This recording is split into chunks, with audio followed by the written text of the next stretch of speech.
আসসালামু আলাইকুম রহমতুল্লাহ। তাকওয়াটেক ইঞ্জিনিয়ারিং থেকে ইঞ্জিনিয়ার জুনায়েদ আহমেদ বলছিলাম। দেশ এবং প্রবাসে যারাই আজকের এই ভিডিওটি দেখছেন সকলকে জানাচ্ছি আন্তরিক শুভেচ্ছা ও অভিনন্দন। আপনারা জানেন আমরা হলু ব্লক বা সিমেন্ট ব্রিক্সের যাবতীয় মেশিনারিজ নিয়ে কাজ করে থাকি। তো বরাবরের মতো আজকে একটি নতুন ভিডিওতে চলে আসলাম। আজকের এই ভিডিওতে আমরা কথা বলবো একটি ছোট বাজেটের কম বাজেটের মধ্যে একটি ভালো মানের মেশিন নিয়ে। যে মেশিনটি আমার সামনে আপনারা দেখতেছেন এটা TE400 মডেল। আমরা এই মেশিনটিকে মোবাইল মেশিন বলি কারণ এটা মেশিনটা প্রোডাক্ট দিয়ে মেশিনটা সরে যায় এটার জন্য। এই মেশিনটা দিয়ে প্রতি প্রেসে 6 পিস করে ব্লক এবং প্রতি প্রেসে 10 পিস করে ব্রিক্স উৎপাদন হবে।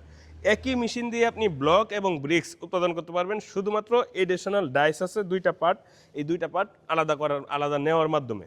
তো আপনারা চাইলে এই মেশিনটা শুধু মেশিন নিয়েও ব্যবসা শুরু করতে পারেন, অথবা যদি চান এটার সাথে আপনি মিক্সচার মেশিনটাও অ্যাড করে ব্যবসা করতে পারবেন। মিক্সচার মেশিনটাও আমাদের এখানে অ্যাভেলেবেল পেয়ে যাবেন। আমাদের এই মেশিনটা দিয়ে আপনারা প্রতিদিন ব্লক উৎপাদন করতে পারবেন 1500 পিস। ব্লক মানে হচ্ছে যেটা 5টা ইটের সমান একটা, এটা হচ্ছে 5টা ইটের সমান একটা ব্লক। এই একসাথে 6 পিস করে উৎপাদন হবে এই মেশিন দিয়ে। যদি এরকম ব্লক উৎপাদন করেন তাহলে আমাদের এই মেশিনটা দিয়ে আপনারা ব্লক উৎপাদন করতে পারবেন 1500 পিস। আর যদি ব্রিক্স উৎপাদন করেন